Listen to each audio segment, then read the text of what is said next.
Lu kenapa pakai jam tangan di kanan? Nggak tahu, seneng aja. Ya. Itu style siapa kalau jenderal siapa yang? Wismoyo. Ya, tapi Bambang Pacul kenapa menurut lu punya keramahan terhadap algoritma yang baik juga? Padahal bukan orang Sumatera Utara, bukan orang seberang lah dalam tanda kutip itu. Ya itu juga ya, Bambang Pacul tuh menurut gua justru malah seperti kata Rocky, dia layaknya Machiavelli. Pak Hendro Priyono, Jenderal Hendro Priyono sama belajar Pak CT. bisnis sama Pak CT. Iya. Nah, Prabowo ini nggak jelas sih belajar bisnis sama siapa. Dia belajar sendiri. Gimana serangan bahkan oleh orang-orang yang mendukungnya sebelumnya. Ya. Lu melihat Pak Jokowinya yang berubah atau pendukungnya yang berubah? Menurut gua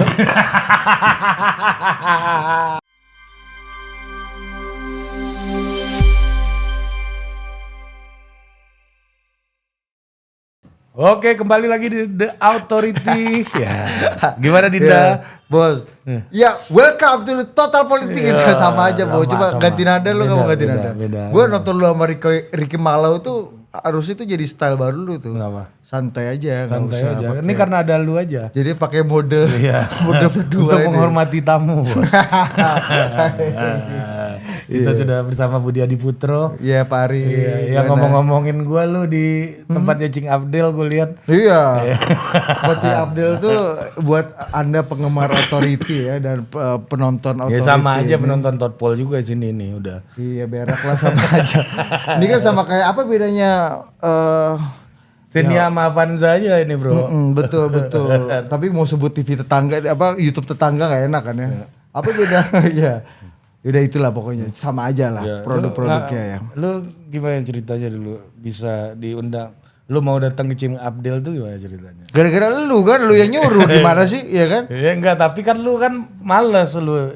Ya gua kan memang gini nih. Kalau gua tuh kan tipenya kan emang agak ragu dan kurang begitu nyaman dalam berpendapat kan. Gua kan senangnya memprovokasi orang kan. Nah, kalau lu kan di sinilah gunanya ada gua dan lu kan. Karena lu di sini ada brainnya, di sini gua ada powernya. Power dan iya kan. Gardannya ini Bos, ya kan lu engine-nya. Ya, gitu. pertanyaan pertama buat lu karena gua host di sini yang beropini lu gitu ya. Lu, meskipun gua akan banyak nanya juga ke lu, karena kalau gua kepepet gua seperti itu kan. Jangan. Iya, lu nggak bantuin. Pokoknya kalau lu tanya gua nggak akan jawab. Misalnya, pertama, coba. lu nggak bantuin Valdo ini pilkada? Nggak karena ya semua orang nanya ke gua. Begitu kan, gimana Valdo? Gue bilang, waduh itu Bang Ari tuh yang biasanya kasih masukan gitu. Pilkada. itu gunanya kita belajar siul dari Bambang Pacul. Iya. Bambang Pacul kan pertanyaan rumit kan? Iya. Pak gimana persiapan pemenangan? Pokoknya kalau pasukan udah bergerak semua, nggak bisa dikutip Bos. Media Bambang Pacul, view kan susah juga kan. Lebih gede mana pendapatan lu di Authority atau di Total Politik? Authority lah. Lu harus bagi gua lu ya. Awas lu, kalau gua busukin lu di belakang. Iya. Kan? Gua busukin ke Belmondo. Jadi kenapa lu tanya itu tadi? Kan iya, enggak karena banyak orang nanya ke gua. Karena lu itu identik dengan pertama Budi Adiputro. Sebelum Budi Adiputro itu kan paling hilir ya. Medium dan hulunya itu Valdo Maldini. Lu terpengaruh Get Kontak nih kayaknya. Karena Ari Putra Valdo. Iya. Sama kayak Budi CNN gitu masih ada tuh. Budi CNN di handphone gue juga masih Budi CNN sama lu. Iya. Iya kan? Iya gitu. Enggak, gue tuh punya kebiasaan buat nulis nama orang di saat gue kenal dia. Jadi itu menunjukkan berapa lama gue kenal sama orang ini. Betul. Misalnya kalau paling enak di dunia yang perpangkatan betul, gitu kan. Betul, sama nih. Iya, Itu gue juga belajar dari lu tuh soal itu. Karena gue tadinya misalnya hanya tulis namanya aja. Misalnya Ari Putra nggak pakai kombes, nggak pakai brigjen, tapi dit Reskrimsus, dit posisi. Reskrimsus Iya. Polda Metro gitu kan. Posisinya aja. Lu apa lu posisi-posisi polisi? Iya, Kabak Ragiden, Polda Metro, ada Iya, gitu-gitu. Kasubdit Rahgal Masa. Ya, kalau itu lebih ke faktor tentara dan intelijen ya. Iya, intelijen. Gitu. Nah, kalau sekarang gue belajar dari lu. Jadi hidup gue ini banyak sekali dipengaruhi sama Ari Putra. Salah satu yang paling Kita pula diumbang ini. Salah satu yang paling kecil adalah bagaimana kita menghargai perjalanan kita berteman dan berkenalan dengan orang. Seperti kata idola kita Rifana Pratiwi bahwa kita harus menemani orang itu sejak mereka susah atau ketika mereka susah. Bukan ketika sejak mereka kecil belum apa-apa dan ketika mereka susah. Buat apa lu berteman dan mengelilingi ketika mereka sedang bahagia atau sedang berkuasa? Berarti lu tipikal yang kalau orang lagi seneng lu cabut. Enggak juga. Iya. Lu makin akrab lu sama Budi Ari gue lihat. Gue dari siapa? Munces. Menurut lu sejak kapan kita nggak akrab? Iya, sejak dia berkuasa lu makin nempel gue lihat lu. Enggak bos, justru kehebatannya Budi Ari adalah gua berkurang intensitas dia nelpon kita Ri dari satu hari 6 jam mungkin sekarang jadi satu hari 15 menit gitu karena nggak banyak waktu kan agenda padat. Jadi yang paling sering politisi nelpon lu siapa aja? Budi Ari, Ya. Setiadi. Itu hampir berapa kali sehari itu? Ya, Sekarang sekali dua lah. hari sekali. 2 hari sekali sejak jadi menteri. Sejak jadi menteri. Sebelumnya sehari bisa 7 kali. gimana perkembangan? Iya. Bang. Ada gitu-gitu itu bos. Kedua. Uni. Jangan bos. Ya, kita selalu tahu bahwa dia punya banyak ini ya keterbatasan ruang dan gerak ya. Namanya juga politisi. Iya, terus Dan dia disadap ya. terus siapa lagi? Ya politisi ya. Kedua tentu ya Komandan Bambang Pacul. Ya, yang mulia. Yang mulia dia. Ya, yang mulia. Yang mulia ini satu tahap di Lu atas. coba jelasin dulu dong, yang mulia itu apa? Jadi yang mulia itu, ini buat Belmondo, lu yang dari kuliah, lu jangan angkat telepon dulu. Ini pelajaran lu setelah lu tidak melewati fase aktivisme dalam dunia kemahasiswaan. Lu ini kan agak melenting nih hidup lu kan. Privilege dia. Privilege, Iya. melenting gitu, nggak melewati tangga-tangga. Nah dalam tangga-tangga aktivisme itu dikenal 3 tahap, Bel. Ini depan gua ada Belmondo ya, The Great Belmondo Scorpio ini kan. Yang pertama itu Kanda. Kanda itu artinya lu masih ada di level memberinya sedikit tapi perintahnya banyak. Cuma karena lu tua dan lu senior aja. Persoalan di situ. Nah, ada level kedua nih Bel, namanya Kakanda. Kakanda ini memberi dan perintah sama banyaknya.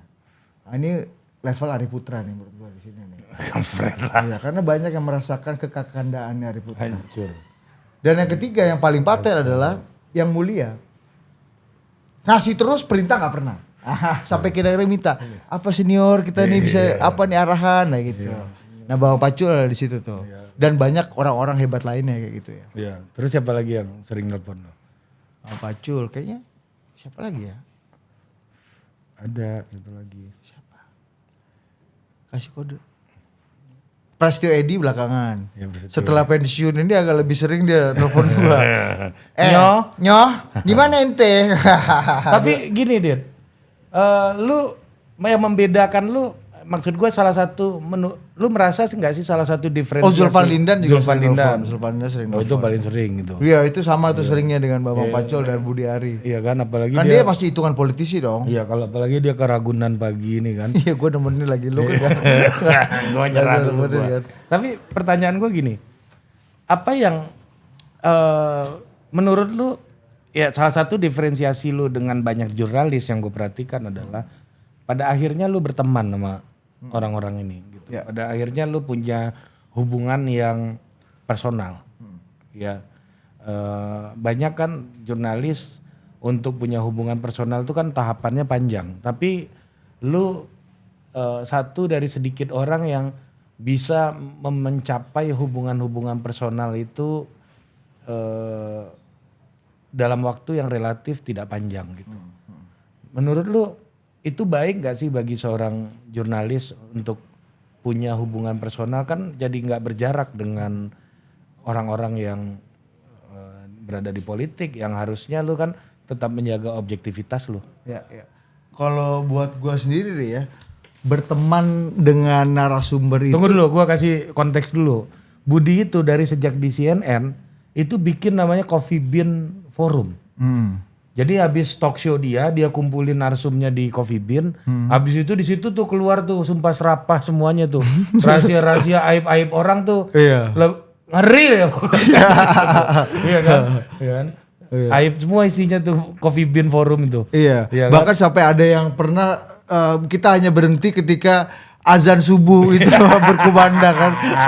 Jadi apa yang orang-orang Coffee Bean tuh sampai, "Bang, kita pulang dulu ya, Bang." Oh ya enggak apa-apa. Ya, Yang gue penting akrab sama Yansen Sitindaun gara-gara forum itu ya, Coffee Bean ya. Forum lu. Iya, itu jadi sebuah tradisi kan, ada dialektika dan itu akhirnya muncul apa nuansa pertemanan. Iya. Jadi nggak semuanya hubungan itu berdasarkan transaksi atau hubungan narasumber dan jurnalisnya gitu. Iya.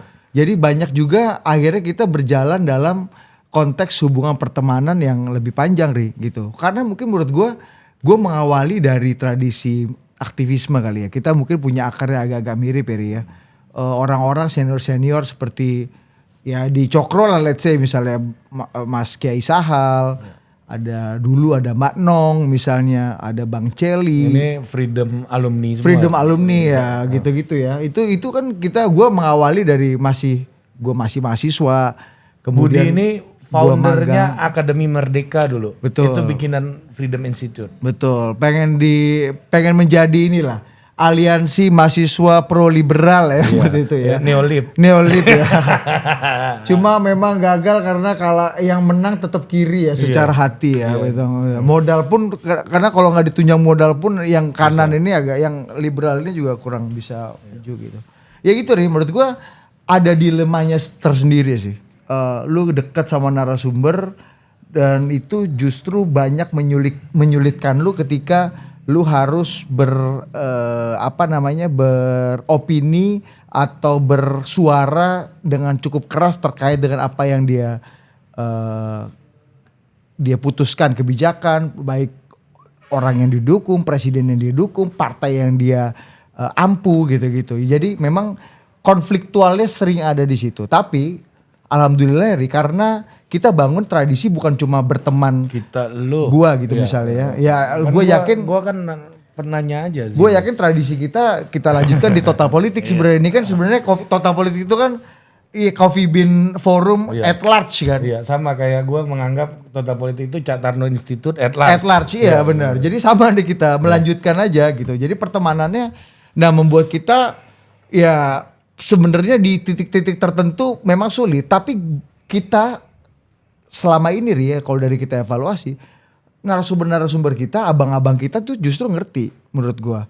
Ketika kita harus bersuara agak keras, bersuara agak kritis, dia cukup hehehe aja. Kalau gini sih bro, ampun bang, namanya juga harus kayak gini gitu. Jadi menurut gua lebih banyak mereka mengertinya karena kita melewati proses pertemanan, proses diskusi dan dialektikanya bukan hanya sekedar nongkrong yang sebentar gitu, tapi kita udah sampai taraf bahwa kita harus saling membantu satu sama lain, bahkan bantuan itu datang dari kritik. Tapi kan media itu kan business judgment sebenarnya, seperti yang gue belajar dari Budi itu.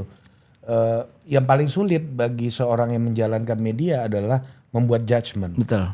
Apa yang seharusnya masuk ke dalam berita lu, apa yang enggak, apa yang lu harus suarakan, itu kan ada jutaan persoalan dan jutaan perspektif di dunia ini, tapi lu punya judgement, inilah yang lu ambil gitu. Betul. Tapi ketika lu punya hubungan personal, judgement lu gimana? Nah itu menurut gua itu agak problem ya. Soal judgement secara jurnalistik, judgementnya banyak judgement yang udah baku misalnya. Ya sebuah peristiwa harus melibatkan orang besar, harus melibatkan jumlah volume yang banyak, harus keterkinian, harus magnitudonya besar gitu-gitulah. Elemen-elemen jurnalistik yang membuat sebuah berita atau sebuah topik atau seseorang itu layak untuk menjadi narasumber atau bahan yang kita beritakan. Nah, tapi memang Ri, itu kadang-kadang menyulitkan memang, ya kan? Judgement itu. Tapi menurut gua judgement terutama dalam memilih orang ya. Memilih orang itu gue tuh selalu bertimbangan pada dua hal. Yang pertama, akar tradisi orang ini seperti apa. Jadi banyak orang-orang yang tiba-tiba populer di media, jadi seleb media gitu ya. Memang dia punya soundbite, punya kekuatan untuk ramah algoritma atau ramah share rating kalau di TV. Tapi memang ini orang yang kayaknya tradisinya agak miskin deh. Out of the blue. Roots-nya kita nggak lihat gitu. Nah gue tuh lebih menghargai orang-orang yang mungkin biasa aja. Tapi dia punya akar tradisi yang kita tahu. Ini basis perjuangannya, oh ini kalau kita ngundang Gus Ulil, itu udah pasti ujung-ujungnya kita akan punya standpoint untuk memperjuangkan toleransi, pluralisme, kebebasan beragama, demokrasi gitu-gitu. Salah satu inovasi lu di Total Politik, ini bukan gua nih, tapi gua anggap ini Budi 100%. Yaitu ngundang orang-orang tua. Nah, itu berkaitan. Lu sebelumnya ada perspektif gak soal orang tua? Gua karena lu juga yang menyadarkan gua, karena gue inget ya di TV pun lu undang Arswendo waktu itu. Iya. Gue undang AS Sikap, Arswendo. Iya. Kan barang-barang antik. Iya. Iya kan? Benar. Nah lu itu tuh apa yang menjadi judgement lu? Ngundang orang-orang tua ya Ria. Ini menurut gue. Salah satu lagi nih info nih. Salah satu hal yang dibuat Budi di belakang kantor Total Politik itu adalah foto-foto orang-orang yang pernah menyamai bersama sama Total Politik dan sekarang udah menghadap sang kuasa gitu, sang halik gitu ya. Orang-orang yang udah meninggal, ada fotonya Babe Ridwan Saidi, ada fotonya Bang Rizal Ramli, Wimar Sarwono, Ican Lulembah, Faisal Basri itu lintas ideologi, lintas iman tuh, iman politiknya beda-beda tuh semuanya tuh. Nah tapi apa yang membuat lu meromantisme orang-orang tua yang ya bahkan sebenarnya kasus Bambang Pacul juga bagian dari orang-orang tua yang kemudian bukan kita lahirkan ya, kita lahirkan di digital. Iya, di digital betul, kan betul. mereka kan enggak terlalu. Ini digital invention lah. Iya, Gitu ya. Karena memang basis kita kita ada pertama menurut gua dalam dunia persaingan digital, televisi atau apapun.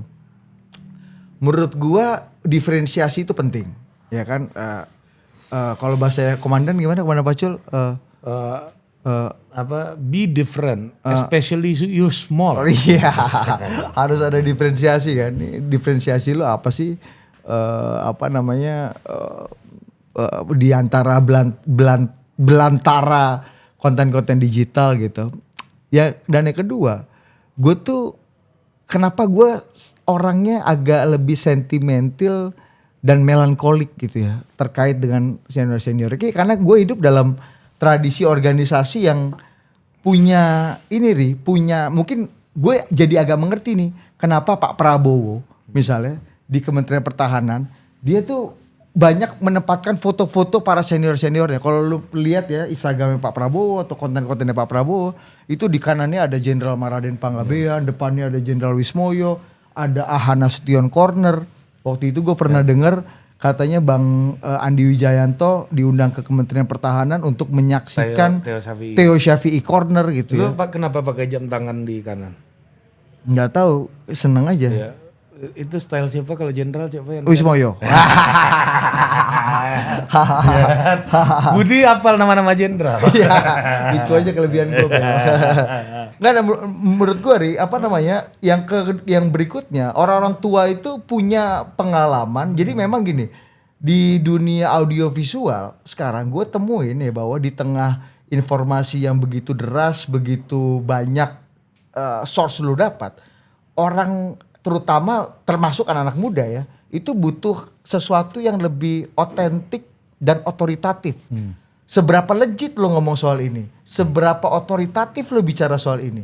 Dan orang-orang yang udah senior, kalau nggak mau dibilang tua ya tentu pengalamannya itu jauh lebih panjang ya. Dia bisa menjelaskan sebuah peristiwa hari ini dengan konteks-konteks yang jauh lebih panjang di masa lalu.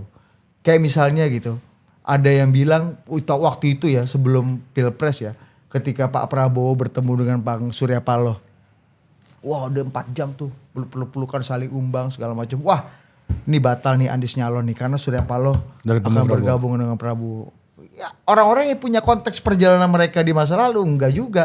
Ini cara berkomunikasi secara politik aja.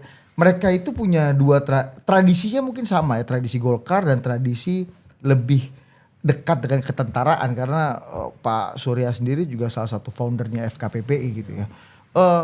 Mereka punya problem masa lalu yang ternyata cukup pelik untuk bisa menyatukan mereka di masa depan. Gitu-gitu, Apa problem misalnya? Ya dulu kan katanya ada soal bom tanah tinggi kan. Dulu Bang Surya kan sempat dituduh ya ini on the record udah jadi ini kan.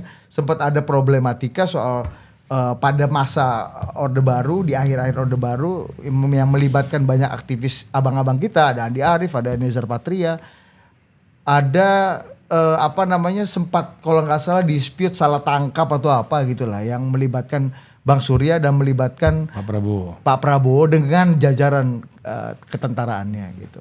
Dan ya itulah. Jadi lu dapat konteks yang lebih komprehensif, lu dapat cerita dan menurut gua orang-orang senior itu punya kemampuan storytelling yang di atas rata-rata. Betul. Dan ya itulah wisdom cerita-cerita yang lu nggak bakal dapat dari hanya sekedar pengamat atau intelektual atau scholar yang selama ini banyak beredar dan jadi rujukan referensi buat masyarakat. Nah, pertanyaan gua, ada tua-tua yang cocok sama lu, pasti ada juga yang enggak dong. Iya, betul. Nah, kita bicara yang cocok, tua-tua yang cocok sama lu nih kira-kira kualifikasinya kayak gimana? Tua-tua yang cocok ini yang datang dari tradisi ini ya, Ri, ya. Tradisi orang-orang yang kelompok pro demokrasi lah. Orang kelompok pro demokrasi kalau nggak mau dibilang agak lebih moderat cenderung liberal ya kan. Mungkin tradisi PSI lama. Nah, itu lebih cocok tuh. Yang kedua senior yang dari suku tertentu ya. Ya kan? Iya. Senior Batak ini lebih cocok nih sama kita kadang-kadang kan karena ngomongnya lebih terbuka. Makanya Opung Panda relevan, Bang Zulfan itu kan meskipun Aceh ini kan lahir dan besarnya di Medan kan. Tradisinya lebih memang anak Medan ada etnis-etnis yang secara kultural itu memang lebih ramah algoritma. Lebih ramah algoritma. Iya. Medan, Madura, Makassar. Ya, tapi Bugis juga tuh. Tapi Bambang Pacul kenapa menurut lu punya keramahan terhadap algoritma yang baik juga? Padahal bukan orang Sumatera Utara, bukan orang seberang lah dalam tanda kutip itu. Ya itu juga ya. Bambang Pacul tuh menurut gua justru malah seperti kata Rocky, dia layaknya Machiavelli. Machiavelli itu kan membongkar apa yang ada di balik tembok istana untuk dipertontonkan ke luar. Jadi bukan hanya cara atau kemampuan atau appetite mencari dan mengejar kekuasaan, tapi juga dia menunjukkan realita yang sebenarnya. Dengan kenapa Bambang Pacul itu relevan meskipun misalnya ya anak-anak mahasiswa kan juga sering bilang kan ada kejahatan ini, kejahatan politik A, kejahatan politik B. Tapi kenapa Bambang Pacul itu lebih didengar dan lebih gongnya atau gaungnya lebih besar? Ya karena dia lebih otoritatif aja. Orang yang punya pengalaman, orang yang udah makan asam garam, orang yang udah melewati berbagai proses politik gitu. Jadi omongannya kita dengar gitu dan kita percaya. Jadi makanya tua-tua itu lebih ke otoritatif sih. Ya kayak Pak SBY gitu. Betul. Kan. Iya. Padahal masih ingat aku gitu. Iya. Alhamdulillah. Iya. Jadi kan iya gak sih? Jadi orang kita lebih percaya gitu. Nah gue sih masih dalam tradisi itu ya. Gue bukan yang gak percaya anak muda yang jago-jago. Itu pertanyaan gue. Gue bukan yang gak percaya sama anak muda yang jago-jago. Tapi gak apa-apa juga kan lebih banyak juga orang kayak Belmondo kan lebih percaya sama anak muda yang jago kan. Ya gak apa-apa juga supaya ada alternatif perspektif. Tapi ketika orang-orang tua ini yang ternyata mereka matang pengalaman, kaya akan wisdom dan mereka juga pembaca buku yang juga dahsyat. Mereka mengeluarkan perspektifnya, ya itu menurut gue itu ada hal yang beda. Kalau gue sih ngerasa ya, nggak semua yang dilakukan oleh orang tua itu buruk, iya kan? Ya. Ada baiknya. Dan yang nggak semua juga yang dilakukan anak orang yang generasi yang baru ini benar. ada salahnya juga gitu iya, ya. iya. Jadi ini Betul. dua dialog yang penting sih menurut gua. Betul. Dan yang menarik kan maksudnya format kita adalah ya bukan orang tua bicara sama orang tua kan. Kayak kita bicara sama kakek kita gitu. Dan for the sake of kita dan kakek ya gue sama kakek gue CS banget tuh misalnya kan dalam konteks-konteks tertentu gitu ya. Dalam konteks persejarahan ya gitu. Tapi ini gua kembali ke lu nih, Din. Ya, nih Cing Abdel, gue panggil dia Didit. Enggak, dia itu emang kampret. Kadang-kadang kalau di percakapan dia selalu panggil gue Didit, tapi begitu masuk ke on the record dia manggil gue Budi. Emang agak aneh lu. Pengaruh kamera, Bos. Iya. kan? Budi. Bawaannya bener ngomong di kamera, korek bawaannya. Bener. Kalau di luar lu bilangnya gue pasti Didit. Dinda biasanya. Iya. Begini Dinda. Jadi salah satu isu yang juga penting dari lu adalah lu itu dulu dekat sama Pak Jokowi. Di sini gua buka nih. Walaupun pernah di tempat lain gua juga omongin. Pak Jokowi lah satu-satunya orang yang berhasil membawa Budi untuk berangkat umroh. Dia udah umroh loh. Sekuler-sekulernya dia udah potong rambut dia. Tahlul. Ya. Jadi lu ngelihat gimana Pak Jokowi di akhir masa jabatannya ini? Sebagai orang yang ikut dengan Pak Jokowi dulu ketika gue merasa Budi adalah salah satu orang yang sangat valid untuk bicara merasakan bagaimana antusiasmenya rakyat kepada Pak Jokowi dulu di awal-awal sejak 2012 ya. Sampai sekarang gimana serangan bahkan oleh orang-orang yang mendukungnya sebelumnya. Lu melihat Pak Jokowinya yang berubah atau pendukungnya yang berubah? Menurut gua bagus sih pertanyaan. Mampus lu. Bagus pertanyaan. Gua mau kembali ke perbedaan Pak Prabowo dan Pak Jokowi nih sebenarnya. Ya kan muter-muter lu dulu. Enggak. Tadi itu lu jawab dulu. Enggak gini Ya, gua. lu muter-muter lu. Enggak. Menurut gua Pak Jokowi itu enggak ada yang berubah dari dia. Berarti pendukungnya dong yang berubah. Memang baru tahu aja. Karena gini, ini lagi-lagi perbedaan Pak Prabowo sama Pak Jokowi. Perbedaan Pak Prabowo sama Pak Jokowi gitu ya. Dalam melihat tradisi.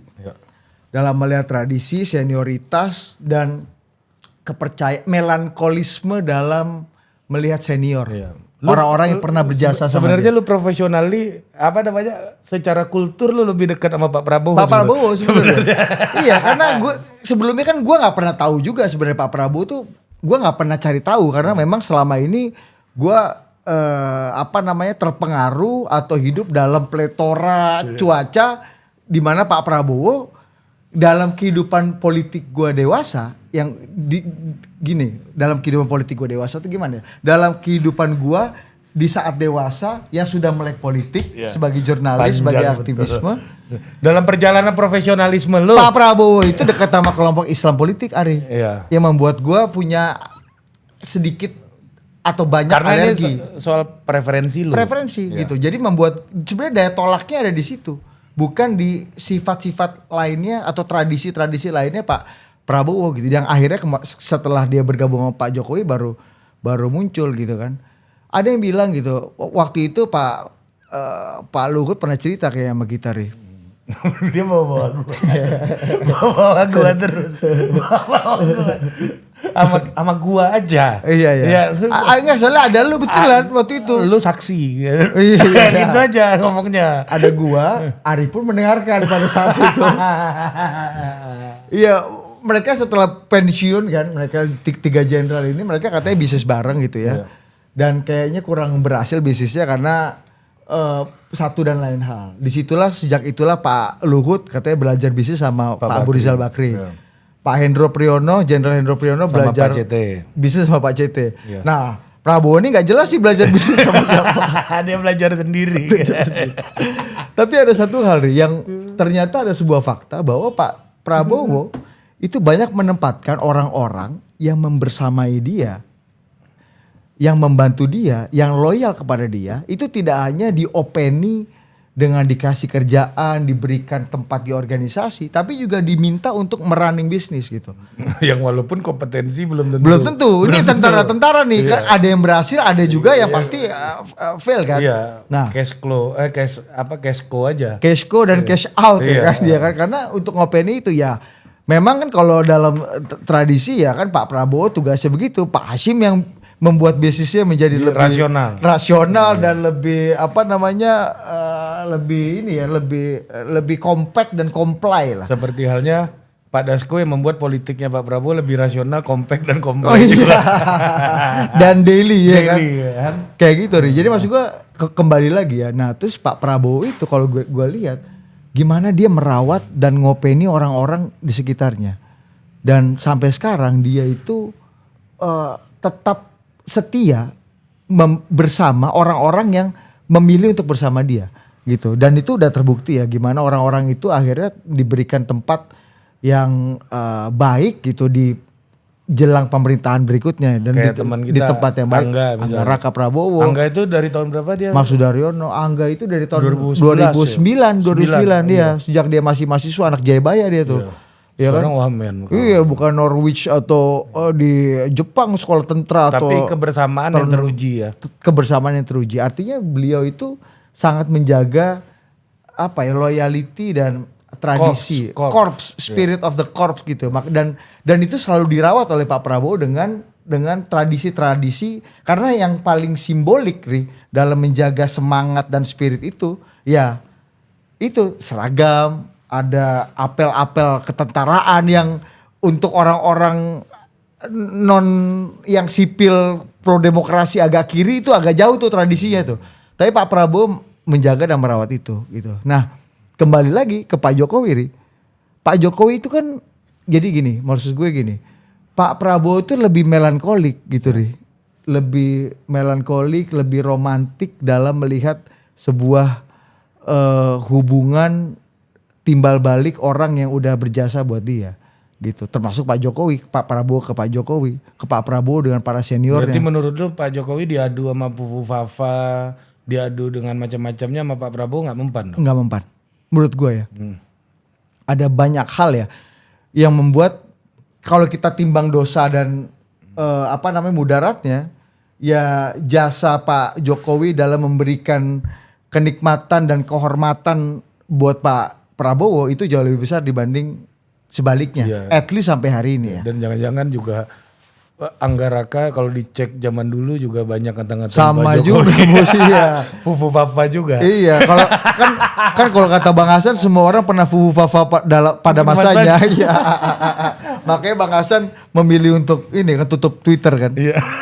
Karena dia lebih parah daripada Kalau pasti ada aja celah bos. Gue inget banget dulu Bang Hasan tuh inisiator pertanyaan bahwa Jumatan di mana itu. Black. Ada, oh itu Bang Hasan tuh salah satu ya. Salah satunya. Iya. Dia kan selalu Bahwa bilang. Jumatan di mana? Iya makanya itu kan anomali kan Pak Prabowo yang dekat dengan kelompok Islam politik waktu itu ternyata secara tradisi orang-orang yang kenal lama, wah Pak Prabowo kayaknya nggak identik dengan tradisi yang baru melekat pada dia. Nah kembali menurut gua Pak Jokowi nggak berubah. Pak Jokowi membuat dan membangun tradisi politiknya seperti itu. Pragmatis, jangka pendek, taktis, dan mungkin itu sesuai dengan era atau zamannya gitu. Kalau dulu kan misalnya di era tahun 2000-an awal, 90-an akhir, 2000-an awal di era sinetron ya kita punya bayangan pemimpin ideal tuh ya seperti layaknya di sinetron, bapak-bapak sinetron ini loh yang kalau pagi-pagi sarapannya pakai jus jeruk sama roti. Ini gue rasa nggak ada bos orang, iya kan? Kita ini nggak pernah nasi uduk ya? Nggak pernah bos, ya kan jus jeruk roti ya kan makannya nggak habis lah ya kan? Itu bibi-bibinya pakai seragam-seragam gitu kan? Itu kan hampir nggak ada kan? Nah bayangan orang ya tradisinya wajah idealnya ya kayak Pak SBY yang rapi, bahasa Inggrisnya bagus, korek gitu kan, sisiran 15 menit ke kiri 15 menit ke kanan. Kemudian masuk era 2010 kita masuk eranya reality show. Ya kebutuhan politiknya waktu itu kan kita ada Katakan Cinta, Termehek-mehek, Bedah Rumah, Uang Kaget, macam-macam tuh. reality show yang dianggap orang itu apa namanya bener atau nyata, padahal mungkin juga itu skenario. Tipu-tipu kampung. Iya, Kan. mungkin juga skenario kan. Gue ingat banget kemarin gue sama Budi nontonin serah terima jabatan ke Pak SBY ke Pak Jokowi. Iya, SBY Pak Jokowi. Lu lihat tuh. Duduk aja nggak buka kancing tuh. Pak Jokowi duduk nggak buka kancing. Iya kan? betul. Ke Pak SBY kan langsung. Begitu kan? duduk langsung dia tahu Iya, kan. tahu. Iya, table manner. Kan? Artinya memang tradisi Pak Jokowi memang kayak itu. Tapi kebutuhan politiknya waktu itu kebutuhan politik yang kayak gitu. Karena di era reality show orang pengen melihat sesuatu yang nyata dan dekat dengan realita kehidupan kita gitu. Makanya Pak Jokowi unggul di situ, sementara Pak Prabowo meneruskan tradisi aristokrat dan politik lama yang memang sesuai tour of duty, punya roots, punya akar, dan melankolis terhadap organisasi. Iya, betul. Spirit Corps gitu. Dan menurut gua akhirnya Pak Jokowi nggak berubah. Pak Jokowi bisa aja ruthless gitu ya, kalau orang bilang ya, dingin terhadap tradisi-tradisi melankolisme orang-orang yang membersamai dia sepanjang mungkin kebutuhan politik yang udah tidak banyak, ya Pak Jokowi juga tidak punya atensi untuk terus membersamai orang ini gitu, atau membantu orang ini atau membuat orang ini terus membersamai dia. Sementara Pak Prabowo enggak. Pak Prabowo tuh punya hak-hak veto yang dia jaga dan dia buktikan untuk tetap membersamai orang-orang yang mungkin dianggap nggak relevan sekarang, tapi tetap dia pakai. Misalnya Bang Fadli, gue baru mau ngomong. Ferry Juliantono. Iya. Fadlizon ngapain sekarang Bang Fadli? Bang Fadli kayak jadi dipilih jadi menlunya parlemen ini kan, dia keliling BKSAP, Iya. kepala BKSAP. Kalau kita lihat, walaupun dia bertentangan dengan fatsun politiknya Pak Prabowo hari ini yang merapat ke Pak Jokowi, tapi tetap diberi tempat. Betul. Kalau lu lihat YouTube ya Bang Fadli, bahkan 2-3 tahun lalu ketika Pak Prabowo udah jadi Menteri Pertahanan, masih gemuk ya Bang Fadli. Iya, masih gemuk. Itu tetap loh, maksud gue tetap loh, kritik-kritik kerasnya tetap dijalankan gitu. Dia wawancara Bang Rizal Ramli, dia wawancara Babe Ridwan Saidi gitu-gitu nih. Terhadap penemuan-penemuan baru peristiwa 65 dia keras banget gitu. Jadi Babe Haikal tetap dirangkul gitu. Tapi gue pernah dapat cerita dari seorang public figure gitu soal Fadlizon ya. Ini menarik nih Bang Fadli ini. Ya. Dia kan terkenal sangat kritis ke Pak Jokowi. Ya. Iya kan? Nah ada waktu itu Pak Jokowi ngundang satu orang temennya dia, gue gak usah sebut nama, yang sangat oposisi. Kata orang ini, lu aja yang datang ke tempat gue, presiden aja yang datang ke tempat gue kalau emang mau ketemu belagu kan. Terus kata Bang Fadli, ya? Bang Fadli bilang gini, bro gak boleh gitu, ini presiden. Lu kalau dia mau minta lu ketemu sama lu harus temuin. Ini konteks Presiden Jokowi ya? Presiden Jokowi, kan ini orang kritis nih lagi kumpul nih, ya kan?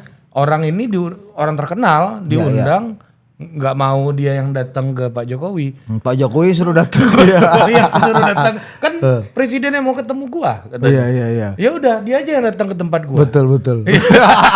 Kata Bang Fadli, bro, nggak bisa. Nggak boleh. Fatsun dia tetap jaga kan? Tetap jaga, sekritis-kritisnya Bang Fadli gitu. Betul. Nah, menurut gua gitu. Jadi Pak Jokowi, Pak Prabowo kalau ada yang menganggap bahwa apakah fufu fafa, apakah Pak Jokowi sekarang yang dianggap udah melenceng dari cita-cita nawacita, kan banyak yang bilang kayak gitu kan, meskipun tapi memang dari awal Pak Jokowi orang yang bergerak sesuai kebutuhan dan tujuan. Exactly my point. Jadi nggak ada yang berubah, nggak ada yang berubah. Iya, betul. Nah, ini penjelasan yang paling bagus. Ketika Pak Prabowo betul. Gini, ketika Pak Prabowo berusaha menjadi Pak Jokowi dengan merangkul kelompok Islam politik di 2 kali pemilu, dia gagal, Dia berusaha jadi Pak Jokowi loh. Karena apa? Itu bukan tradisinya Pak Prabowo, itu bukan otentiknya Pak Prabowo. Pak Prabowo jadi orang lain dalam 2 kali karena pemilu. Itu berbasiskan kebutuhan dia ambil itu kan. Itu style Jokowi. Kalau Pak Jokowi bisa berubah, kalau jadi Pak Jokowi ini misalnya menjadi itu, mungkin Pak Jokowi lebih berhasil. Menurut gue ya. Iya. Nah Pak Prabowo itu orang yang gak bisa lu paksa untuk keluar dari roots, tradisi dan melankolisme value organisasi yang dia yang dia anut gitu. Sorry ralat, bukan melankolisme, melankolia. Melankolia. Melankolia dan diskoria. Lu ngerti gak bedanya Bel? Melankolia dan diskoria nih. Gitu. Enggak lu Iya, gue setuju sama lu. gitu. Betul. Jadi maksud gue apakah Pak Prabowo akan meninggalkan Pak Jokowi? Gue rasa jauh dari kata-kata itu. Yang pertama, Pak Prabowo, gue juga baru tahu tuh ternyata ketika Pak Prabowo dicabut atau diberhentikan dari dinas TNI, itu ternyata katanya bukan di Mabes TNI, tapi di Kemenhan. Ya. Dan Pak Jokowi lah yang kemudian mengembalikan marwah dan martabat dan kehormatan dia yang dulu dicabut oleh para seniornya gitu ya, yang sekarang juga tetap jadi teman Pak Prabowo gitu. Kenapa? Karena banyak dari mereka yang Kopassus dan murid-muridnya Pak Wismoyo juga, murid-muridnya Pak Beni juga yang ternyata memang punya akar tradisi yang sama. Pak Prabowo tahu mereka itu bertindak mewakili negara waktu itu, bukan kehendak personal. Betul. Ya mau nggak mau kan. Betul. Situasi negaranya lagi seperti itu gitu. Dan ya tetap orang-orang yang tetap membersamai Pak Prabowo di saat-saat genting itu tetap akan dapat gain yang lebih besar. Misalnya Jenderal Syafri Samsudin. Itu kan pasti akan dapat gain yang lebih besar dibanding senior-senior dia atau orang-orang yang dulu mungkin meskipun dalam tugas negara dia memilih untuk menyingkirkan Pak Prabowo. Nah, gue inget nih statement lo. Ini menarik nih omongannya Budi. Bahwa gini, Pak Jokowi itu kan presiden yang dilahirkan oleh media. Iya dong. Iya, kita setuju lah. Setuju. Iya kan. Kita ingat banget dulu waktu Pilkada DKI. Oh gila bos. Gila, Foke itu udah 60%. Gila bos. Jokowi masih 1,3 atau berapa lah, kecil banget waktu itu. Popularitasnya cuma 4% gitu. Tapi karena media, naik. Semua tindakan Pak Jokowi jadi sorotan media. Salah satu yang gue ingat tuh, gue yakin ada lu tuh di lapangan tuh. Apa tuh? Masuk gorong-gorong? Enggak, jas. Waktu itu jasnya masih kedodoran. Iya. Wartawan waktu itu gue nggak tahu itu apa pertimbangannya, nanya, ini jas siapa Pak? Iya jas saya lah. Sampai jasnya Pak Jokowi pun ditanya waktu itu. Iya. Setiap detailnya Pak Jokowi itu jadi berita waktu betul. itu. Betul. Mungkin bannya bocor pun juga betul. diberitain sama wartawan waktu itu. Gue itu. ada cerita sedikit soal itu ya. Soal bagaimana proses Pak Jokowi jadi media darling ya. Ini hari pertama gue waktu itu wartawan. Gubernur. Ya. Hari pertama bertugas sebagai gubernur DKI Jakarta bos. Kita wartawan dari jam 8 pagi udah kumpul di Balai Kota DKI. Kita pengen tahu ini gubernur yang mengalahkan the giant Fauzi Bowo ini akan seperti apa di hari pertamanya itu dia. Itu Ipang Wahid konsultannya dulu tuh kan. Fauzi Bowo. Iya. Tapi kehebatan Ipang Wahid adalah membuat tradisi concession speech. Ya kan? Itu makanya, kayaknya belum ada tuh. Ya, itu buat supaya dia punya jembatan ke Jokowi. Iya. Iya. Tapi emang canggih. Gus Ipang tuh udah memikirkan ya. Hal yang baik untuk Pak Foke juga baik buat dia gitu ya. Betul. Emang kalau darah biru Adratus Syekh ini iya bisa bertahan. Ya inilah darah privilege ini yang sebenarnya genetik privilege ini kan sebenarnya yang membuat orang jadi punya ras unggul. Melihat peluang. Pidato Hitler itu. Ternyata Olimpiade kalah juga sama Amerika. Iya benar. Iya betul. Nah terus. Nah gitu misalnya hari pertama kita datang wartawan jam 8 pagi. Jam 8 gak datang. Jam 9 gak datang. Jam 10 gak datang. Wah kita udah siap nih. Wartawan udah pada kerumunan. Wah nanti nih kita headline, udah kebayang nih headline semua media nih di hari pertama. Gubernur yang baru terpilih mengalahkan Fauzi Bowo, telat masuk hari pertama kerja.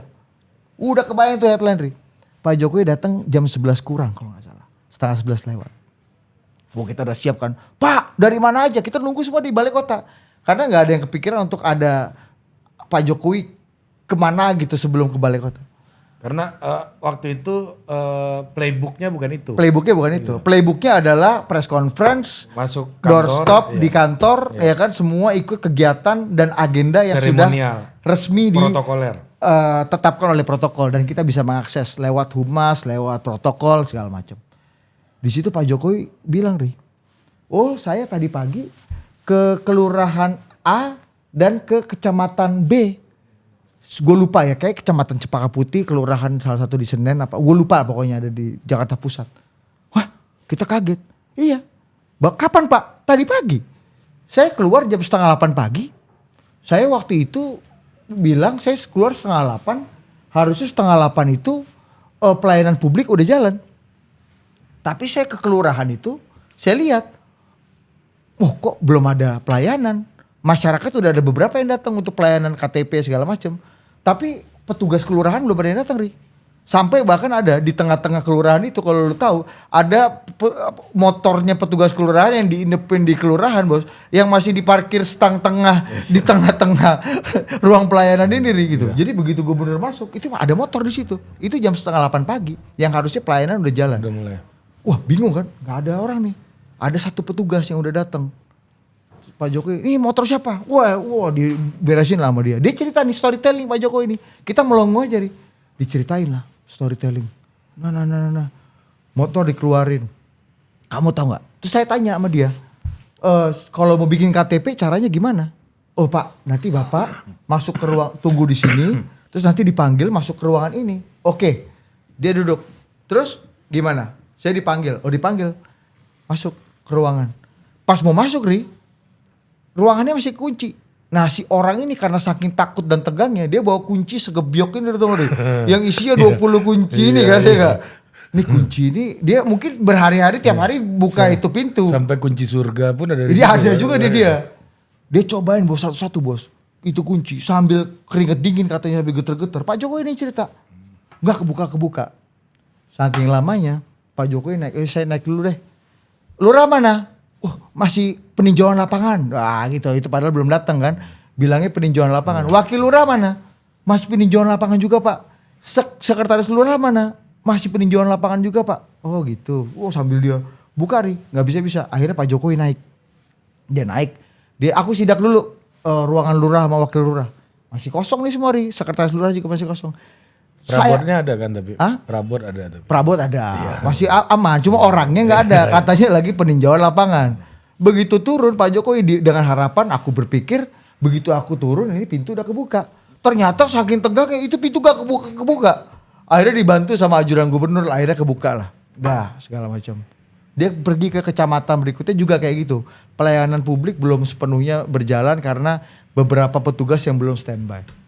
Kebayang gak, Ri? Kita media berasa ditampar sama dia. Karena kita kehilangan headline. Kebayang gak kalau media mengikuti perjalanan Pak Jokowi belusukan dan menemukan adanya petugas-petugas yang tidak hadir ketika harusnya udah memberikan pelayanan, itu gambar dan headline-nya kayak apa? Lebih kenceng gitu. Lebih kenceng lagi, Ri. Wah, di sini pelajaran dan tamparan pertama Pak Jokowi untuk media.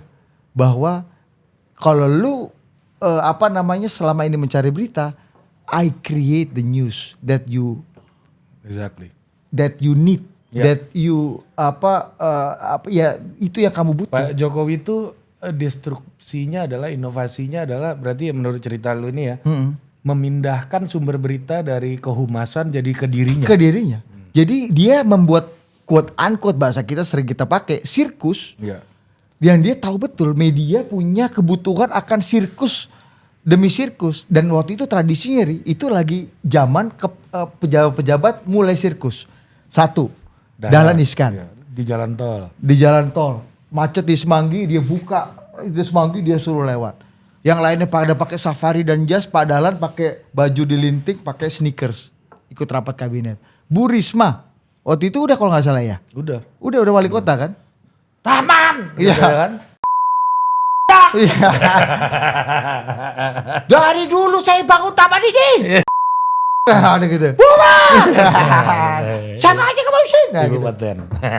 Tapi itu kan, orang butuh gitu karena apa? Mungkin selama ini, Ri, kalau orang menganggap atau berhadapan dengan birokrat itu adalah sebuah hal yang paling dia hindari seumur hidupnya, ya karena memang banyak dipersulit, harus nunggu, harus ada biaya mungkin. Ketika ada orang yang menghukum kelompok-kelompok itu, ya itu dianggap hero kan. Termasuk Yoyo sebenarnya. Betul. Nih, itu era-era itu tuh Iya, nih. Yoyo Rio Sudibyo, Bupati Batang, sekarang anggota DPR RI Betul. dari Partai Nasdem. Betul, Pak, nggak usah balik ke Jawa Tengah, Anda rumah di Jakarta. Iya, aku mau pulang nih. Ya memang belum dapat tunjangan rumah sih. Pak Dasko lagi urus kan. Tapi gitu nih. Jadi akhirnya Pak Jokowi memberikan pelajaran bahwa kalau lu nggak ikutin gue, lu akan kehilangan berita. Lu kan butuhnya berita kan? Iya. Aku akan kasih kamu sirkus terbaik sehingga oplah rating dan algoritma kamu cocok dengan market. Dan sirkusnya pun bisa lu create juga kadang-kadang kan. Ah, itu juga. Setelah makin lama episode makin ini Makin akrab, makin akrab. kenal. Ya, salah satunya nih. Ini gue bilang kontribusi gue. Mungkin lu bisa cari. Iya, ada videonya tuh nih sirkus Pak Jokowi yang disarankan oleh Budi. Budi jadi konsultannya. Iya. Ini karena mau habis aja, jadi kita ceritakan di sini. Ceritakan. Iya. Misalnya satu, gue pernah cerita sama Ari, ini ada fotonya ya. Nanti mungkin bisa di-insert, tapi gue nggak tahu masih ada nggak fotonya. Pak Jokowi itu kan gini loh, naik pesawat ekonomi, selalu duduknya di belakang. Itu aja nggak masuk akal kan? Nomor kursinya berapa? 43. 43. Selalu nomor 43. Gue sampai cari ini apa karena faktor klinik, apa karena apa gitu ya. Oh tapi ternyata 43 itu belakang. Dan Pak Jokowi selalu naik pesawat itu di saat-saat terakhir nih, last call. Kenapa? Dia akhirnya semua sudah duduk, Pak Jokowi datang dari depan. Wah itu ada kali 15 menit sendiri tuh Ri, dari depan menuju kursinya Pak Jokowi. Sirkus. Semua orang butuh foto, semua orang butuh salaman. Oh gini caranya. Mungkin ada kliniknya, ada juga nomor 43 itu secara 4 tambah 3? 7. Presiden ke? 7. Dan juga secara safety, duduk di bagian belakang itu lebih aman dalam banyak. Berarti bisnis tuh nggak safety. Iya, itu mah lebih nyaman kan ya. Tapi maksudnya kalau dalam Lu nyaman belum tentu aman. Nyaman belum tentu aman. Gus Nusron aja kan, Kiai Nusron aja mintanya kalaupun ekonomi paling depan. Ini LMU. Katanya. Apa tuh? Last minute upgrade. Iya. Enggak Pak Nusron, ini karena Pak Nusron aja. Iya. Kata orang bandaranya. Hancur. Ya gitu. Nah itu Pak Jokowi itu. Yang kedua misalnya kalau gitu dia kan, nah kadang-kadang Pak Jokowi suka Dia ubah nomornya. Enggak. Bukan Dre. Pak Jokowi tas kan kadang-kadang dibawain sama ininya. Kan kita butuh sirkus-sirkus gambar yang bagus gini kan. Optik. Iya. Pak, bawa tasnya sendiri. Kapan lagi gubernur bawa tas ini? Waktu itu belum kebayang tuh bawa koper. Iya. Pejabat bawa koper sendiri duduk di ekonomi. Jadi untuk memperkuat optik dan Gimana? kesan Lu ke ngomongnya ke Pak ekonomi. Jokowi gimana? Pak, koper ditenteng sendiri. Nanti tak shoot. Tepuk dulu satu Mas. Ada dulu tepukan mau tuh deh kan. Iya. Sama 2 nih. Iya. Bagus lah gambar bagus kan. Nenteng sendiri bawa. Tapi memang kedekatan lu sama keluarganya Pak Jokowi sih gua saksi ya. Salah satunya tuh waktu di pesawat Bu Iriana itu notice dia. Ya. Notice Budi. Didit. Kamu tuh nikahnya kapan? Udah tak siapin blangwir. Ya, untuk nyirami ya. Iya, blangwir tuh pemadam kebakaran. Bos. Iya, gitulah. Ya, itu karena hari-hari Ri. Jadi memang Pak Jokowi membuat terus yang kedua. Ini gue inget banget nih. Waktu courtesy call Duta Besar Suriname untuk Jakarta. Iya. Itu keturunan Suriname, Jawa. Paramaribo kan. Paramaribo. Iya, Duta Besar Suriname untuk Jakarta. Keturunan Jawa, tapi dia udah lama nggak bahasa Jawa dan bahasa Jawanya sangat ngoko. Karena waktu itu kan memang kelas yang pergi ke Suriname kan memang kelas yang levelnya agak di bawah, pekerja lah. Iya. Gitu kan. Terus sebelum datang tuh, itu nih ini aja spontan aja nih. Gue diskusi sama Pak Jokowi, Pak. Ini berarti orang Jawa nih, Pak. Iya. Oh, Pak. Paten juga Pak, courtesy call kan udah tiap hari nih Pak. Dubes-dubes nih ngadep Bapak. Ajak ngomong bahasa Jawa Pak. Oh iya ya. Rame tuh, itu rame tuh. Lu gak sih kan? Nanti ada ibu-ibu cewek. Iya tahu. Iya, sampai kaget dia karena nggak ada briefing buat dia dan protokolnya juga nggak ada briefing. Ini spontanitas Pak Jokowi. Bahasa Inggris malah susah Pak Jokowi. Bahasa Inggris malah betul. Ini diajak kromo inggil kan. Oh, jadi tekanan juga. Bang Solo. Jadi buat bahasa buat duta besar mending gua bahasa Inggris daripada kromo inggil ini kan. Aku ketemu duta besar Suriname aku bahasa Jawa. Iya. Umu. Jadi dapat berita. Selalu ada news. Nah, Pak Jokowi menyediakan menyediakan Dan untuk sirkus-sirkus tuh Pak Jokowi mau di briefing ya? mau ya Untuk beberapa berdiskusi hal. Iya. kalau udah dalam kondisi tertentu ya. Gue waktu itu kan hampir tiap hari Iya. bersama Pak Jokowi. Jadi mungkin udah tahun kedua atau tahun ketiga gue baru bisa ya agak kurang ajar Pak. Iya. Angkat dulu biar bagus. Dan yang ketiga jadi gini. Itu bro. Jadi Pak Jokowi menampar media di hari pertama bahwa no. This is the new era of journalism. Dan lu nggak sadar nggak lu bahwa relasi itu dibangun berdasarkan kebutuhan. Betul. Sangat. Engineering dan berdasarkan kebutuhan. Dan satu lagi, nothing personal. Iya. Nothing personal nih. Pak Jokowi nggak personal. Nah nggak ada. Berapa orang, ini let's say nih misalnya. Kan orang berharap kalau dekat udah sampai setaraf itu, lu pasti mendapatkan banyak kenikmat dari kekuasaan. Kan gue nggak ada. Teman-teman gue yang lain juga banyak sekali ya. Kita hidup sebagai jurnalis aja sampai tuwek-tuwek gitu ya kan nggak masalah. Karena memang kita waktu itu hubungannya saling membutuhkan. Gue butuh news, gue butuh cerita, gue butuh gambar, gue butuh sirkus. Pak Jokowi butuh popularity, butuh exposure gitu. Nah sejak hari kedua jadi gubernur, setelah ada tamparan itu, hari kedua Pak Jokowi jadi gubernur, kita terutama wartawan-wartawan TV yang waktu itu dibekali mobil-mobil liputan, kan wartawan-wartawan online belum pakai mobil ya, masih pakai motor apa dan akhirnya. Aja udah pakai mobil. Iya, dan sekarang sama itu Sinpo juga pakai mobil. Sinpo top, kan TV. TV oh ya. Gitu. Jadi mulai hari kedua wartawan-wartawan itu udah nggak nongkrong lagi di balai kota. Nongkrongnya tuh di mana? Di depan rumah dinasnya Pak Jokowi di Suropati. Oke. Supaya apa? Tamsur. Kenapa? Karena Pak Jokowi dikenal tidak pernah ikut dan tidak pernah turut dengan jadwal keprotokoleran yang kita bisa akses di humas atau di protokol gubernur. Jadi pasti ada belusukannya nih. Dari satu acara ke acara yang lain, biasanya tengah-tengah ini belusukan nih Pak Jokowi. Gitu. Jadi ada sirkus-sirkus kayak gitulah. Pernah satu hari ke dinas pajak gitu. Lu kalau lu lihat selama 5 tahun Jokowi Ahok nih, dua orang ini, itu hampir nggak ada. Emang 5 tahun? 5 tahun lah, 2012 ke 2017 kan. Jokowi Ahok. 2014 Pak Presiden. Iya, durasi Jokowi berganti dengan Ahok. Satu kolam lah barang ini kan. Ya itu hampir nggak ada tuh spanduk-spanduk atau baliho-baliho. Yang foto dia. Nggak ada. Dia pernah bilang tuh, inget banget gua di ada Mr. Q yang berbagi baju kuning. Mantap. Hidup Pak Bahlil. Udah jelas arahnya nih. Iya udah jelas nih arahnya. Iya langit boleh biru tapi padi sudah mulai menguning. Aha. Rijal Malang. Iya. Gitu Ri. Jadi di dinas pajak waktu itu kan lu masih ingat ya? Gue pernah bikin tulisan tuh. Semua baliho atau spanduk Pemprov DKI, Jakarta Great Sale, bayarlah pajak, buang sampah pada tempatnya, itu semua isinya Om Kumis ini bos, Pak Foke. Ada mukanya Pak Foke baik yang foto ataupun karikatur. Nah Pak Jokowi pernah bilang, kalian ini bikin tuh yang inovasi dong. Gimana mau bayar pajak kalau isinya bayarlah pajak, terus mukanya muka aku. Yang ada orang malah ngemplang pajak, iya kan? Malah takut bayar pajak. Harusnya bikin yang agak inovatif. Bayar pajak masuk surga. Ah gitu-gitu. Kau pikirin lah. Dan jangan pernah ada wajah saya atau wajah Pak Ahok. Itu kan inovasi. Nah gitu maksud gue hal-hal kayak gitu yang waktu itu Pak Jokowi memang relevan dengan kebutuhannya. Dia adalah pemimpin yang dilahirkan oleh masanya. Betul.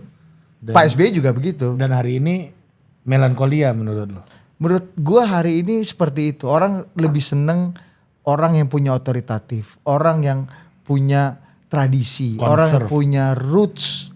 Ari ini bisa bercerita soal keminangan karena dia punya roots tradisi keminangan yang dia alami, dia jalani dan dia ilhami dengan sangat baik gitu. Opung Panda cerita soal Bung Karno atau cerita soal Pak Taufik Kemas ya karena dia punya otoritas untuk bicara itu, gitu. Nah ini pertanyaan terakhir nih, kenapa lu nggak menikah sih? Nggak nyambung ya sama pertanyaan tadi. belum. Ya lu kan bilang enggak unmarried, not marriage lo. Iya, karena ya menurut gua belajar dari pengalaman orang-orang yang udah menikah dan menurut gua kayaknya gua merasa lebih happy lah dengan kondisi itu. Belajar dari orang-orang yang udah menikah ya. Kan gue, lu Ini tau gak? sebenarnya ini pertanyaan podcast ini cuma ini. Enggak, lu sebenarnya. tau gak? Anak kesayangan gue itu namanya Vienna. Aku udah investasi ke Vienna. Vienna, ya selain ayah, ya. Sama ibu, ya. Ibu atau bunda ya? Ibu-ibu. Ayah sama ibu. Nanti Om Didit ya. Rawat ya. Udahlah. Vienna mau kalau belanja apa-apa aja Om Didit ini Kasih kartu. kasih kartu. Udah bawaannya kasih kartu. Karena gue percaya bahwa nanti bukan cuma ayah dan ibunya aja yang dirawat oleh Vienna, tapi om kesayangannya juga akan terawat. Buat apa gue punya anak lagi kalau misalnya gue udah punya Vienna dan banyak ponakan-ponakan lain. Iya, tapi lu kenapa sih dia kan ini pesannya nyokap lu juga sama gua bokap lu. Tiap ketemu kan ada pesan titipan terus kan, gerpol terus nih. Kan Adi Nugroho sama Rini Kobul ini kan. Gerpol terus. Lu udah kasih tahu belum? Wah, tahu. Berat. Lebih berat daripada bikin channel baru Iya ya. berat, lebih gampang bikin authority nih. 2 konten udah AdSense. Iya. kan? Udah kok, udah. Udah. Itulah, Lu kenapa nggak dari dulu sih Bel? Harusnya waktu total politik masih 30.000 lo langsung culik Ari Putra bos. Itulah lo kemampuan lo scouting ini Bel. Harus Cepat jawab dulu Bang. Kayak lu, Apa? ini tipikal langsung menghindar-hindar kalau ditanya. Apa? Ini. Kenapa nggak menikah? Iya kan nih orang tua lu harapannya kan besar. Belum. Gerpol gua terus. Kalau ketemu udah Ya, kasih tahu belum temen lu. belum. Giniin dulu kan sama dirangkul dulu gua sama Adi Nugroho nih kan. Om Adi nih kan. Terus kalau lu udah boleh dirangkul bapak gua, abang-abang gua menghindar kan langsung. Sini dulu lo. Lu kasih tahu lah temen lu itu. belum. Kenapa belum? Enggak, ini gua Iya, ini gua lebih- nggak memasalahkan. Maksud gua, Iya. gua bukan tipikal orang yang kapan nikah enggak.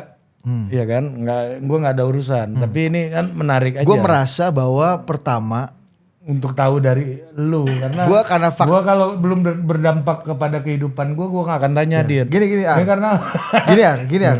Kalau ada orang menikah karena ingin membahagiakan orang tua, gue justru memilih untuk belum atau tidak menikah. tidak Untuk apa belum atau tidak menikah untuk membahagiakan orang tua gue. Karena semua energi, kemampuan, kapabilitas yang gue punya, gue akan berikan sepenuhnya untuk membuat orang tua gue bahagia. Gitu aja. Paten. Tapi orang tua lu bahagia aja mau pakai cara lu apa pakai cara dia. Cara gue lah ya. Cara gue lah. Nanti kita akan lihat mana cara yang lebih. Karena orang tua gue kan udah dapat dari dua hal kan, dari Mbak Dia, kakak gue udah lengkap kan. Ya gue memberikan alternatif perspektif yang lain bahwa ketika ada celah lubang yang mungkin aja bisa menganga di sini, gue bisa mengisinya. Yang gue tidak bisa isi mungkin kalau gue menikah. Gue banyak loh kenal orang-orang top gitu kan. Yang mau menjodohkan Budi dengan anaknya, dengan ponakannya. Dan lu Tagalog menurut lu kenapa gak nikah? Ah, Rocky itu- Gerung kenapa menurut lu gak Iya kan menikah? kalau ada Anil kan muka patah bos. udah Tapi- udah gak dermatologis lagi bos. gua baru- itu Cimande dong. Gue baru nonton bos, itu kuliah umumnya Sri Mulyani tahun 2010. Daniel masih ganteng bos, ya kan? Gigi masih rapi, rambut masih hitam. Dia lebih ketengil aja dia. Iya. Apaan? Pernikahan yang butuh gua kan. Kalau kata Rocky kan pernikahan itu indah secara fiksi tapi buruk secara fakta. Ya. Karena gara-gara itu sombong-sombongnya Orchid ini kan. Iya, bener. Iya kan. Kalau Daniel kan gitu. Iya, jangan-jangan gue merasa Lu ini kalau bisa janganlah di sini ngomongin alasan dia bangsat itu emang. enggak, tapi gue pengen ini ya tetap bebas aja sih. Belum nemu. Gue tetap ya itu, gue pengen cara membahagiakan orang tua dengan cara gue. Cara gue sementara masih itu. Lu belum nemu terlalu banyak opsi atau nggak ada opsi? Kan nggak mungkin lu Maksudnya nggak ada gimana? opsi. Adopsi itu maksudnya Kan selalu- orang. Iya, selalu Oh iya ada lah. Kalau dicari pun mungkin ada. Masa gue gak laku sih? Ini Iya, harusnya laku lah. Harga tinggi lu masih. Iya kan? Iya, makin Paten tua kan? makin paten. Banyak orang yang nggak tahu loh Budi itu lebih tua daripada gua loh. Dikit. Iya, muke aja gua lebih senior kan. Tapi lu lebih kurus sekarang, lebih Iya, sehat. lebih Hari ini salah satu yang lu harus belajar. Nih Cesar nih anjing. samping ini kan. Apa? Dia sok-sok kasih ngajar bagaimana cara hidup sehat, makan yang bergizi supaya hidup ini kan. Lu harus yang ngisi di acara itu tuh Bel. Dia ini orang yang punya kedisiplinan tinggi. Dia rela merusak pertemanan dan dia rela merusak tongkrongan demi membuat dirinya tetap disiplin untuk tidak makan. Sementara dalam nongkrong dan kehidupan pertongkrongan ala kita, makan, nyemil dan mungkin minum-minuman yang enak itu adalah Minuman yang cara enak untuk nih, mengakrabkan diri dan membuat kita lebih hidup. Minuman yang enak apa misalnya? Minuman yang enak adalah Macallan berapa? minuman yang harganya di atas 200.000. Dibikin berapa? 21 ya. Yang kalian 30 sake. Apel kode. Gitu. Nah ini kadang-kadang suka ini Bel. Dia merelakan nggak apa-apa tongkrongan gua nggak asik. Yang penting gua tetap menjaga kedisiplinan. Tapi ya, Dan gua ya udahlah gua tapi kan menghargai. gue itu kan soal mindset ya, Bos. Karena ketika lu bisa nahan lapar, Iya. lu bisa nahan diri untuk banyak hal dalam hidup lu. Betul. Nah itu yang gue bilang. Lu unggul sekali di situ Ri. Dan ini menjadi kunci kemenangan dan kesuksesan lu dalam banyak sekali hal. Menurut gue. Konten diumbang lu lagi Bener. sama dia kan. Tekad dan kedisiplinan. Bel. Dengerin lu. Dengerin tadi. Tekad dan kedisiplinan. Lu chasing the goals. Lu punya mimpi. Lu tahu mau lu apa. Dan lu punya kedisiplinan to chase. Nah, lu bayangin nih ya. Kalau gue nih banyak decoy-nya Ri. Dan gue kalau ke rumahnya dia nih, ada 5 orang yang kayak dia, Bos. Melayani ya. Piring udah banyak nih di meja gua. Udah tante, udah om, udah. Sama tipenya, Bos. Ya kan naruh piring. Iya, seneng kan. Iya, kalau acara di Totpol udah makan lu. Sini lu, makan lu. Ah, lu ini. Iya. Abang makan dulu, Bang. Bang. Nah, untungnya ada gua kan gitu-gitu kan. Iya, gua Ya, kalau Bakti ini sama-sama Padang gua rasa dua-duanya nggak peduli nih kan. Enggak. Dia mah kacau dia emang. Lu gondrong aja sih lu. Iya, Pak. Harus lebih peduli sama orang kayak gini, air minum kayak minimal ya kan. Iya. Seret bro. Iya, lu kira Nih gue Dunkin lo beli nih sebelah nih. biasanya lu pakai apa? Coffee bean kan? Kopi bean karena bisa diskon. Iya, gede Kartu banget Bank Mega. diskonnya Bang Top, Mega bos. di situ ya. Pak CT memberikan banyak Iya. manfaat bos. Ada kartu Bank Mega, ada tapi di Budi kata gua. Waktu gua di PP kemarin orangnya nanya, "Diskon, Pak?" gitu kan. Ada kartu Bank Meganya atau Alobank? Ada di handphone Budi. Gitu. Nah kebahagiaan gue adalah itu tadi melayani orang. Jadi kadang-kadang act of service gue, orang yang udah akhirnya menyerah dan menerima itu adalah lu dan Pak Idam tuh paling tahu tuh. Udah jangan lawan bos. Biarin. Jangan lawan. Gak usah lawan. Gue jemput ya. Udah lu tahan aja. Lu nikmatin lu Budi itu ya lawan. bisa ya dari Detikcom dulu ya. Detikcom di tendean. Lu antar gua ke Antar Pak Pamulang. Idam dulu. Idam di arah Serpong. Iya Puspitek. Puspitek, abis itu gua ke Pamulang. Abis itu dia balik ke Pancoran. Iya. Yang mahal tuh kita ngobrol-ngobrol di mobil ini ya. Iya, itu iya kan kenikmatan yang harusnya kita lebih sering tuh, Re. Iya, udah lama enggak nih gara-gara acara kita di blog sama Alvito di Nova. Yang kira Alvito pengen jadi ternyata enak juga jadi presenter lagi nih kan kata Bang Vito. Turun gunung lagi Turun kawan. lagi. Jarang juga gua nggak dapet tepuk jelas tangan kalian kayak- nih, kata. Iya, enggak jelas kalian ini kan. Undang Bang Vito kesini, Iya, Bro. boleh juga ya. Iya kan? Ya. Di Batak. Ginting sini kan. Karo-karo ginting ini kan. Yes, pakai S. Plural ya? Iya, dia pakai gintings dia. Ada yang ginting, ada yang gintings ya? Iya, dia gintings. Beda. Oh gitu. Iya. Jamak ya? Jamak dia. Bang Vito. Nah, ini gua pertanyaan terakhir nih gua. Dari tadi terakhir terus. Itu jangan dikat ya. Biarin aja. 3 kali. Pak Satpam kenapa ketawa-tawa? Jarang nyebut kata-kata terlalu sopan di sini. Terlalu beretika Anda. Lu kalau apa yang akan membuat lu mungkin untuk menikah? Inti pertanyaan podcast ini aja. Tadi gua basa-basi aja sebenarnya. Apa ya? Yang akan membuat lu mungkin untuk menikah.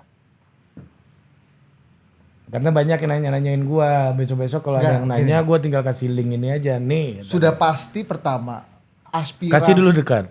Udah pasti pertama yang gua tidak akan atau belum akan lakukan adalah aspirasi orang tua gua untuk menikah. Itu pasti akan gua ignore. Karena ada banyak cara untuk membahagiakan. Betul. Kalau lu bahagia karena ini, aku akan memberikan 3 kali lipat lebih bahagia Menurut dengan lu. cara gua Menurut lo. yang tidak Kan memakai. Rini Kobul kan belum tentu menganggap itu Betul, benar. betul. Kan? Tapi kok susah ini kawan ya. Gerpol terus. Iya. Ini Kobul nih dulu nggak mengalami masa gerakan nasional orang tua asuh ini sih. Padahal kita nggak usah jadi bapak kandung untuk Iya. bisa punya anak yang lebih loyal pada kita. Iya, dan anak yang lu didik itu kan kadang-kadang kan udah go Iya. internasional juga. Bang kan. Hasan Nasbi aja sampai sekarang ayah angkatnya aja dia proklamirkan nama Yusuf Waradi. Dari mana kaitan? Sama-sama Padang sih. Iya, sama-sama Padang sih. Tapi secara genetik dan Agak beda kan? Iya, beda gitu. Dan Bang Hasan jangan-jangan lebih loyal. Jangan-jangan. Iya. Kayak gitu-gitu. Ya lebih loyal udah jelas orang tua kandungnya udah meninggal bapaknya, Bos. Iya benar. Iya, lebih loyal ke Pak JW ya. Iya. Sebagai bapaknya ya. Iya. Ya karena pengabdiannya ke Pak JW sekarang gitu. Nah, yang pasti itu orang tua mungkin nggak akan gue lakukan. Orang-orang di sekeliling gue untuk tujuan mulia, maksudnya untuk mulia tuh maksudnya apa? Ini kan demi kebahagiaan lo bro. Ini kan demi kesehatan mental lo. Enggak, lu Ini sehat-sehat demi, aja oh lu. gue nggak akan, mungkin gue tidak akan ini ya. Tapi untuk tujuan yang lebih Jokowi mungkin gue lakukan tuh. Kebutuhan. Tujuan yang lebih Jokowi. Jokowi Logics akan menuntun gua ke Lu mau Mungkin pernikahan. detailkan ini nih, apa detail? enggak. Tapi udah Oh iya ada, gue memikirkan itu. Oke. Ada opsi itu kok. oke. Untuk Jokowi Logics ya. Iya. Nggak usah didetailkan. Nggak Ya? usah detailkan. Nggak usah didetailkan. Harusnya lu ngerti sendiri. Oke, sampai jumpa di The Authority berikutnya. Thank you Budi Adiputro.